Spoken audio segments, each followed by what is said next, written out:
কালিদি, বল। কি রান্না করছো? পাবদা মাছ। পাবদা মাছের ঝাল। শুনলাম একটা কথা, শুনলাম, এটা কি সত্যি? কি? তুমি নাকি দিদি নাম্বার আনতে যাচ্ছ আজকে? তাই জন্য তো পাবদা মাছটা রান্না করছি।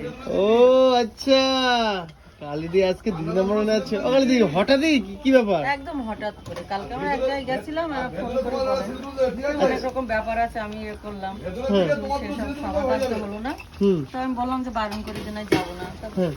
সবাই বলছে, না, যাও। আর এটা একটা নিয়ম আছে, আচ্ছা, আমি যদি একবার বারণ করি না, ওই এসে আমার আর কোনোদিনও তুমি পরের বারে ডাকবে না? কোনোদিনও কোনো এসে ডাকবে না। আচ্ছা আচ্ছা আচ্ছা আচ্ছা, না ভাজা মাছ। আচ্ছা, তার জন্য হঠাৎই প্ল্যান, তাই তো? হঠাৎই ছিলাম একদম। কালকে আমি বাড়ি আইছি রাত 10টার সময়, ও আচ্ছা এক আচ্ছা জায়গায় গেছিলাম, রোজ রাত 10টায় বাড়ি এসেছি। আচ্ছা। কখন বেরোচ্ছে কখন? 11টায় বেরোনোর কথা। আচ্ছা, 11টায় বেরোচ্ছে। দেখো কালিদি এখন কিন্তু ওই জন্য যাবে, তাই এখানে রান্না করছে। ওই দি কি পাবদা মাছের ঝাল, তাই তো? নিয়ে যাবে নাকি? ও আচ্ছা, দিদিকে খাওয়াবো।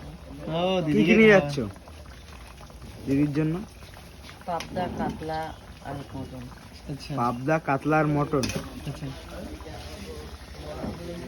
তো ওই জন্য কালিদি কিন্তু রেডি হচ্ছে সবকিছু। আচ্ছা, দিদিকে নিয়ে যাবে, তাই চলো বন্ধুরা, যাই হোক, যদি ভিডিওটা ভালো লাগে একটা লাইক করে দিও। চলো বাই। আর আমরা দেখানোর চেষ্টা করবো দিদি নম্বরের ফুটেজ তোমাদের। একদম।